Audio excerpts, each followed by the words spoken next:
게 하셨습니다. 여호와께서 거기서 그들을 온 지변에 흩으셨더라. 아멘. 창세기 6장을 보시면 하나님께서 사람들이 너무도 죄를 많이 짓게 됩니다. 죄를 너무 많이 져서 하나님이 이 노아, 그리고 노아 아내, 그리고 노아 자녀 셈과 함과 야벳 그들의 아내 총 8명을 구원하시기 위해서 배를 만들라고 말씀하시고 총 8명을 하나님께서 구원해 내십니다. 그런데 하나님께서 사람들이 하도 죄를 저질러서 노아에게 배를 만들려고 하셨고 노아를 구원하셨는데 노아의 아들 함이 있었습니다. 함. 근데 함의 자손이 창세기 10장에 나온 내용인데 이 함의 자손 중에 이 니무롯이라는 사람이 나타나게 됩니다. 니물롯.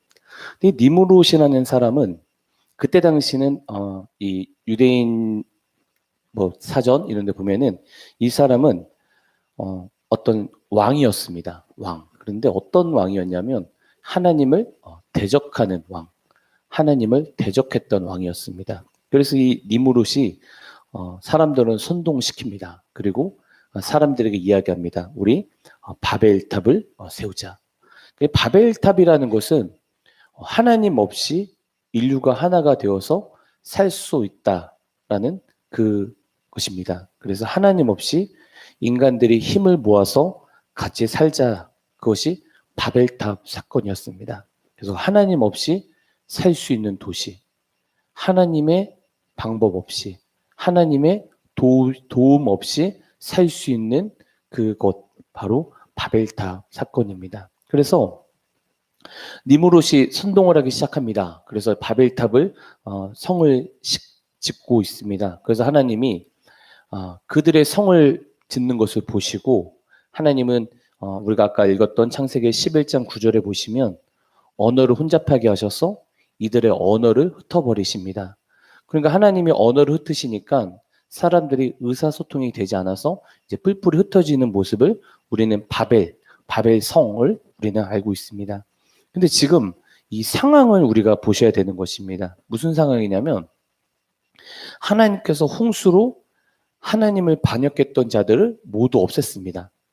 근데 갑자기 함의 자손 중에 이 니무롯이 나오더니 하나님 없는 세상을 만들자 그런 슬로건을 딱 내더니 그러더니 사람들은 하나님을 반역하기 시작하는 것입니다. 여러분 바로 그때 하나님의 마음이 여러분 어떻겠습니까? 하나님의 마음은 말로 할 수 없이 얼마나 아프시겠습니까? 이 바벨탑 사건은 노아 이후에 있었던 사건이거든요.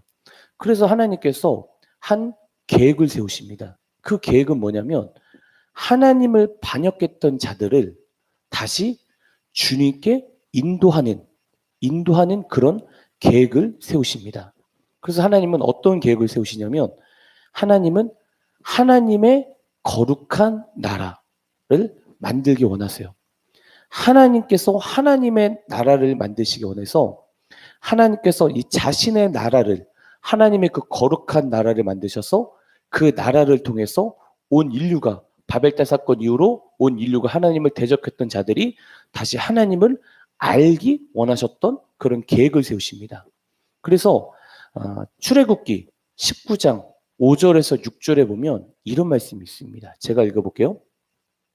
세계가 다 내게 속하였나니 너희가 내 말을 잘 듣고 내 언약을 지키면 너희는 모든 민족 중에서 내 소유가 되겠고 너희가 내게 대하여 제사장 나라가 되며 거룩한 백성이 되리라. 너는 이 말을 이스라엘 자손에게 전할지니라. 그러니까 하나님은 거룩한 한 나라를 만들어서 그 나라를 통해서 모든 민족, 모든 나라가 하나님께 돌아오길 원하셨던 마음이 있었습니다. 그래서 거룩한 나라, 하나님의 나라, 그 나라를 만드셔서 모든 백성, 모든 나라, 모든 민족들이 주님께 돌아오길 원하셨습니다. 그래서 하나님은 나라를 만들기 원하세요. 여러분, 나라를 만들기 위해서는 세 가지가 필요합니다. 혹시 그거 아시나요? 세 가지 필요한 거? 첫 번째, 인구, 사람이 필요하죠. 두 번째, 법, 주권이 필요하죠. 세 번째 뭐가 필요하죠? 땅이 필요합니다. 그래서 하나님은 이 사람, 한 사람을 선택하십니다. 그래서 그 사람이 누구냐면 아브람입니다. 그래서 아브람을 선택하셔서 그 아브람이라는 사람을 통해서 아브람, 이삭이 야곱을 낳고 야곱의 이름이 이스라엘로 변화가 되어서 그 이스라엘이라는 나라, 인구가 사람이 생기기 시작합니다. 그리고 그래서 첫 번째 사람들이 생기기 시작합니다. 두 번째 나라가 만들기 위해서는 뭐가 필요하냐면 아까 얘기했던 것처럼 주권, 하나님의 법이 필요합니다. 그래서 하나님은 그 이스라엘 사람들에게 사람을 만들어 놓고 말씀하십니다. 너희는 이 법을 지켜야 된다. 그 법이 뭐냐면 하나님의 법, 레위기였습니다. 너희 거룩한 백성들은 이 법을 지켜야 된다. 말씀하십니다. 그리고 세 번째, 그 하나님이 나라를 만들기 위해서는 땅이 필요합니다. 그 거룩한 땅. 그 땅이 바로 하나님이 예전에 아브라함에게 약속하셨던 가나안 땅, 팔레스타인, 이스라엘 땅이었습니다. 그래서 그 땅은 여호수아를 통해서 이제 가나안 땅을 차지하게 됩니다. 그래서 창세기부터 여호수아를 보면은 하나님께서 나라를 만드시는 이스라엘이라는 나라가 세워지는 과정이 우리는 볼 수 있습니다. 그러니까 하나님은 하나님의 거룩한 나라를 만드셔서 세상의 나라가 하나님께 돌아오게 원하셨던 그 마음이 있었습니다. 그런데 하나님이 이스라엘이라는 나라, 거룩한 나라를 세우셨는데 하나님이 세우신 그 이스라엘 나라마저도 죄를 짓기 시작합니다. 그런데 그 나라 가운데 하나님의 아들, 진짜 예수 그리스도 왕이 오셨는데 이스라엘 사람들은 그 진짜 예수 그리스도를 알아보지 못합니다. 그리고 예수님을 죽입니다. 근데 예수님은 그 사망의 권세를 깨시고 죽음의 권세를 깨시고 부활하시고 예수님께서 무엇을 보내주셨냐면 우리 가운데 성령을 보내주셨습니다. 우리는 다 아는 내용입니다. 근데 성령을 보내주시고 어떤 일이 생기기 시작했냐면 갈라디아서 3장 6절을 쭉 보시면 제가 한번 읽어볼게요. 아브라함이 하나님을 믿음에 그것을 그에게 의로 정하셨다 함과 같으니라. 그런즉 믿음으로 말미암은 자들은 아브라함의 자손인 줄 알지어다. 그러니까 믿음으로 이스라엘 사람들이 이제 아브라함의 자손들이 아니라 예수 그리스도를 통해서 그 성령으로 말미암아 우리가 믿음으로 예수를 믿으면 우리는 누구의 자손이 되냐면 아브라함의 자손이 되는 것입니다. 아브라함의 자손. 그리고 갈라디아서 3장 8절에 보시면 또 하나님이 이방을 믿음으로 말미암아 의로 정하실 것을 성경이 미리 알고 먼저 아브라함에게 복음을 전하되 모든 이방인이 너로 말미암아 복을 받으리라 말씀하시면서 3장 9절 그러므로 믿음으로 말미암은 자는 믿음이 있는 아브라함과 함께 복을 받는다. 3장 29절 너희가 그리스도 것이면 곧 아브라함의 자손이요 약속대로 유업을 이을 자니라 말씀하시면서 이제 이방인 유대인들 이스라엘 사람들 말고 우리도 예수 이름을 믿기 때문에 우리가 예수님 때문에 믿음으로 말미암아 아브라함의 자손이 되었다는 것입니다. 그럼 아까 중요한 겁니다. 예수님 때문에 우리가 아브라함의 자손이 되었습니다. 그러면 하나님께서 아브라함을 부르셨던 이유가 뭐였냐면 창세기 19장 5절 6절 읽었던 것처럼 세계가 다 내게 속하였나니 너희가 내 말을 듣고 내 언약을 지키면 너희는 모든 민족 중에서 내 소유가 되겠고 그러니까 제사장 나라를 만드셔서 많은 사람들이 주님께 인도하게 원하셨던 것을 얘기했습니다. 그런데 하나님은 이제 이스라엘 사람들이 아브라함의 자손이 아닌 우리가 믿음으로 아브라함의 자손이 되었다는 것입니다. 그래서 우리를 통해서 하나님이 원하신 건 뭐냐면 모든 민족, 모든 나라, 모든 자들이 하나님을 알기 원하시는 겁니다. 그래서 베드로전서 2장 9절에 보시면 그러나 너희는 택하신 족속이요 왕같은 제사장들이요 거룩한 나라요 그의 소유가 된 백성이니 이는 너희를 어두운 데서 불러내어 그의 귀한 빛에 들어가 계신 이 아름다운 덕을 선포하게 하려 하심이라 말씀하시면서 이제 우리를 아브라함의 자손으로 부르셨습니다. 왕같은 제사장으로 아름다운 덕을 선포하기 위해서 우리들, 이방인들 우리마저도 아브라함의 자손으로 부르셨다는 것입니다. 우리를 통해서 하나님의 나라. 그래서 우리를 예수 믿는 자들이 여러분 뭐라고 합니까? 여러분 그리스도인 그리고 하나님의 대사라고 이야기하는 것입니다. 출애굽기 말씀처럼 거룩한 나라를 만들어서 그 나라를 통해서 모든 나라가 하나님께 돌아오길 원하셨던 것처럼 우리를 통해서 모든 민족이 예수님을 알기 원하시는 것입니다. 그래서 예수님께서 이렇게 말씀을 하세요. 제자들이 예수님, 이 저 예루살렘이 무너지고 세상의 종말은 어떤 일이 있습니까? 물어봤던 것이 마태복음 24장입니다. 근데 예수님이 쭉 말씀을 하시다가 어떤 말씀을 하시냐면 마태복음 24장 14절에 보면 이 천국 복음이 모든 민족에게 증언되게 하여 온 세상에 전파되리니 그제야 끝이 오리라. 모든 민족에게 복음이 증거된다고 합니다. 모든 민족. 천국, 그 아름다운 소식, 그 예수 그리스도의 복음이 모든 민족에게 전달되면 끝이 온다 말씀하시면서 예수님은 민족에 대한 말씀을 하셨습니다. 민족.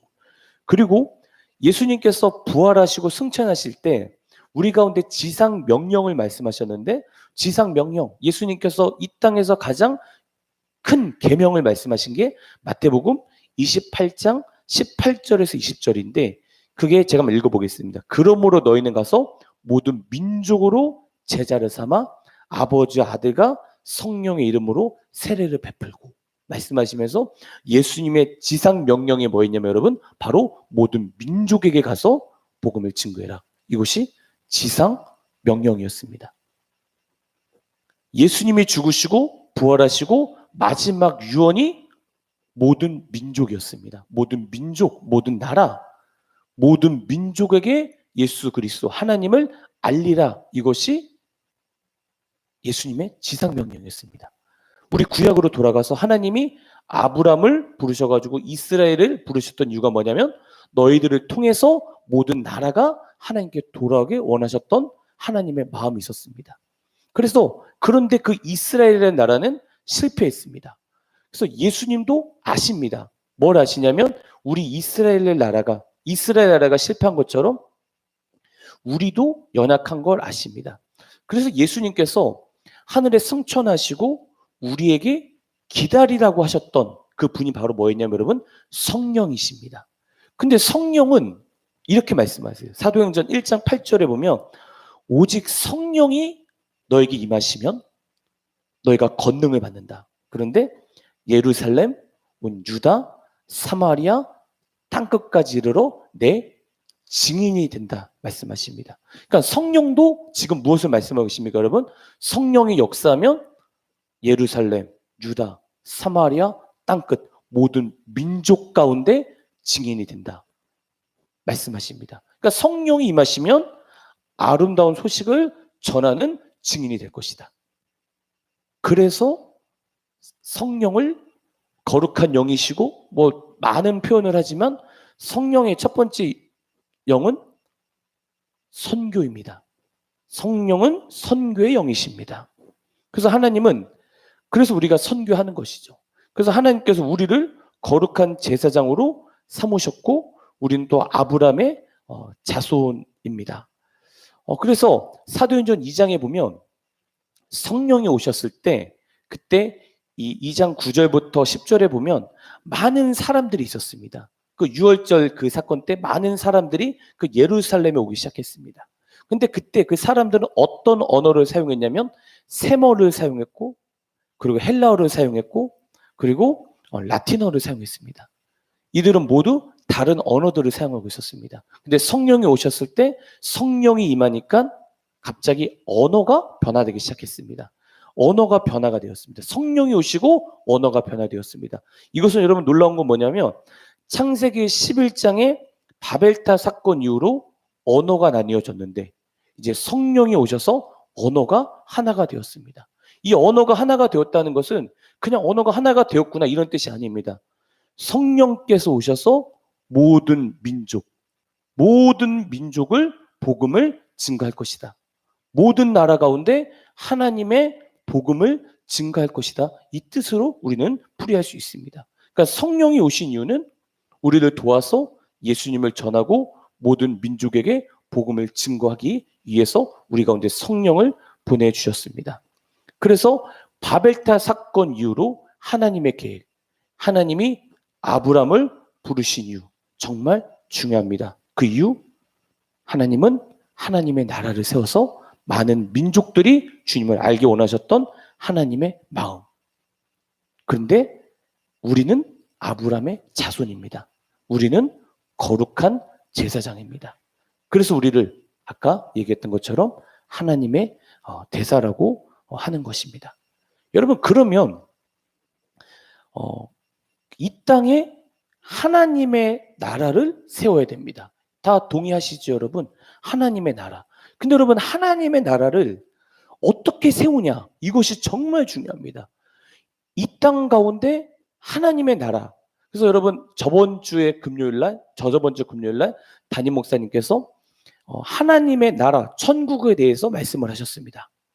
천국은 우리 마음에 있고, 그리고 저 영원한 천국이 있고, 그리고 이 땅에 예수님이 오시고 나서 천년 왕국이 있고, 그래서 천국의 4가지에 대해서 말씀을 하셨습니다. 그런데 그럼 이 땅에 하나님이 원하셨던 하나님의 나라가 무엇이냐 했을 때, 하나님의 나라는요, 이 땅 가운데 정의와 공의를 세워서 이 땅을 정의와 공의를 통치하는 하나님의 나라가 아니에요. 이거를 여러분 기억하시기 바랍니다. 하나님의 나라를 만들기 위해서는 우리의 힘으로 바벨탑처럼 우리가 잘 먹고 잘 사고 정의와 공의를 실현하면 하나님의 나라가 된다? 절대 아닙니다. 하나님이 통치할 수 있는 나라는 그렇다고 해서 제가 정의와 공의를 실현하지 않는다 이 소리 하는 것이 아닙니다. 우리는 거룩한 삶, 공의와 정의를 실현해야 되는 것입니다. 그러면 이 재 많은 세상 가운데 어떻게 정의와 공의가 실현될 수 있겠습니까? 그것은 하나입니다. 바로 예수님이 이 땅에 오셔야 되는 것입니다. 그래서 예수님이 재림하셔야 이 땅 천년왕국. 이것을 전천년이냐 무천년이나 이렇게 얘기하신 분들 계시는데, 근데 담임 목사님도 금요일에 말씀하셔서 저도 전천년에서 말씀을 드리고 싶습니다. 그래서 예수님이 이 땅에 오셔야, 재림하셔야 예수님이 통치하시는 나라가 되고, 예수님이 통치하셔야 온 인류가 정의와 공의가 바로 설 수 있게 된다는 것입니다. 그렇기에 많은 선교사님들이 선교하는 이유가 무엇입니까? 여러분, 정말 선교지는요, 가면 너무 어렵습니다. 우리 대한민국은 예수 믿기 쉽습니다. 그렇죠? 우리는 어떻게든 예수 믿기 쉬워요. 우리는 교회를 와라. 이것이 우리의 그거잖아요. 그래서 안 오면 전화하고 오세요 그러잖아요. 그런데 우리나라 대한민국 빼놓고요, 지금 세계가 이렇게 마음껏 예수를 믿을 수 있는 나라가 거의 없습니다. 거의 없습니다, 여러분. 북한, 예수 믿으면 죽습니다. 바로 우리 민족, 북한 죽습니다. 중국, 지금 알린 거 아시죠? 그냥 폭발시켜버립니다, 교회를. 그리고 그 중국부터 이스라엘까지 57개국의 나라들, 예수 믿지 못합니다. 그런 나라들, 그런 중국 땅, 터키, 이슬람, 그 어려운 땅 가운데 그래도 선교사님들이 복음을 증거합니다. 그 복음을 증거한 이유는 아까 마태복음 24장 14절 말씀 믿고 모든 민족 증거되면 끝이 온다. 그 말씀 믿고 나가는 것입니다. 그래서 예수님이 오시고 하나님의 나라가 이 땅에 임하기 때문입니다. 그래서 요한계시록에 보면 마지막 때가 되면 요한계시록 19장에 보면 바벨론이 무너집니다. 그리고 예수님이 오시고 20장부터 22장까지 하나님의 나라, 하나님의 통치하는 나라가 임하게 되는 것입니다. 그래서 예수님을 믿는 자들이 자기 신분을 모릅니다.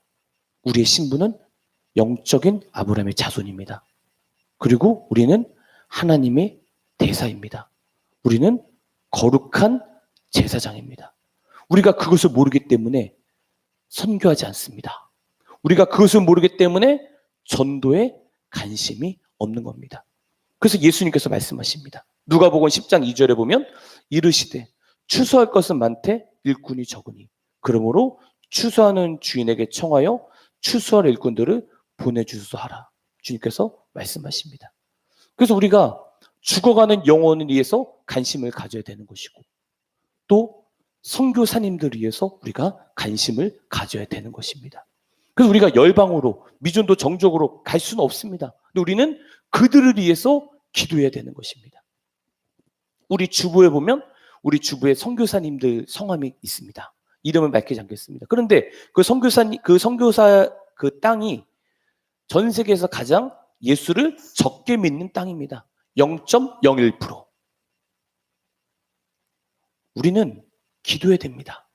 우리가 그 땅을 갈 수 없지만 우리는 그 선교사님들 위해서 기도해야 되는 것입니다.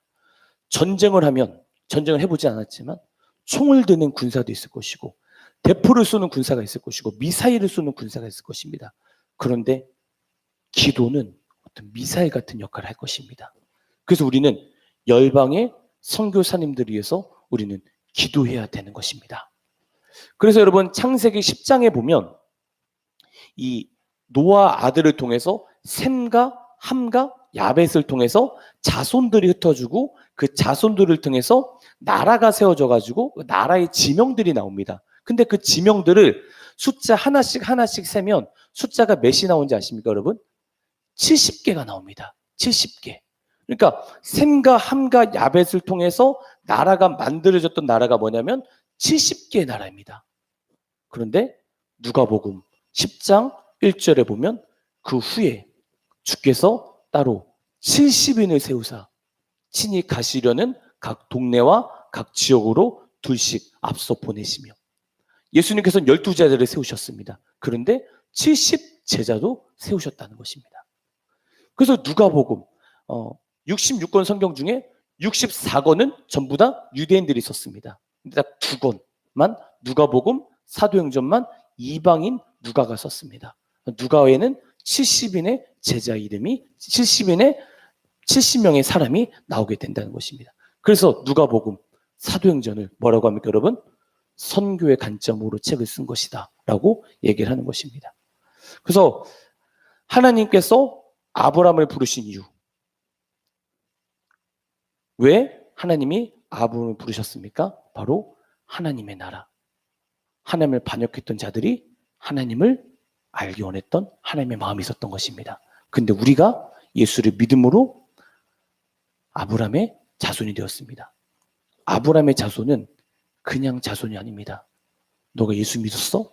너는 이제 하나님의 대사야. 너는 거룩한 제사장이야. 예수 믿음의 신분이 변하는 것입니다. 우리는 완전히 변화되었습니다. 근데 주님 말씀하십니다. 너는 대사고 너는 제사장이야. 그런데 너 힘으로는 아무것도 할 수 없어. 그래서 우리 가운데 성령을 보내주신 것입니다. 그래서 성령은요, 성령 받아야 됩니다. 그러니까 성령 우리 가운데 계시죠. 그렇죠? 우리가 성령 충만을 위해서 힘써야 됩니다. 여러분, 그래서 성령 충만은요, 어떤 많은 것도 있겠지만 대표적으로 성령 충만하기 위해서는 예배에 참석해야 됩니다. 그 두 번째, 늘 기도와 말씀으로 하나님과 교제해야 됩니다. 하나님이 힘을 주셔야 되는 겁니다. 그래서 말씀을 정리하도록 하겠습니다. 바벨탑 사건 이후 하나님은 아브라함을 부르셨습니다. 아브라함을 부르셨던 이유, 바벨탑 사건 이후로 모든 민족을 주님을 알기 원하기 때문에 예수님께서 지상 명령, 모든 민족 가운데 복음을 증거해라. 성령께서 오셔서 하셨던 일, 유다와 사마리아와 땅끝까지 이르러 내 증인, 성부, 성자, 성령님께서는 모든 민족, 모든 열방, 그리고 믿지 않는 자들에게 관심이 있습니다. 그래서 우리는 전도해야 됩니다. 그래서 우리는 믿지 않는 자들을 향해서 정말 기도해야 되는 것입니다. 우리끼리 예수 잘 믿고 이런 것이 아니라 우리는 벌써 예수 믿고 있지 않습니까? 혹시라도 예수를 믿고 있지 않는 가족이 있다면, 친구가 있다면, 친척이 있다면 그들을 위해서 간절히 기도하십시오. 그들이 돈을 많이 벌고 그것보다 더 중요한 건 하나님을 아는 것입니다. 그리고 우리 대한민국 나라를 위해서 기도하시고, 그리고 더 중요한 거, 온 열방을 위해서 기도하십시오. 근데 온 열방 그러면 우리가 많이 어렵잖아요. 그래서 우리 교회에서 보면 선교사님들 두 분이 계시더라고요. 그 선교사님을 위해서 우리는 물질적으로도 도와야 되지만 그분들이 더 필요한 건 바로 기도입니다. 이슬람 땅, 영적으로 어두운 땅입니다. 한 번도 예배가 들어보지 않는 땅입니다. 엄청난 사단의 역사가 있습니다. 우리 대한민국과 전혀 다릅니다. 우리 대한민국은 기도하면 어떤 하나님의 임재가 느낄 수 있을 만큼 있지 않습니까? 그리고 우리 대한민국을 보면 온통 교회가 있지 않습니까? 근데 다른 땅은 그러지 않습니다. 교회가 없어요. 전부 다 이슬람. 그래서 그 땅을 위해서, 선교사님들 파송하는 그 땅을 위해서 정말 간절히 기도하는 여러분들에게 주의 이름으로 축원합니다. 제가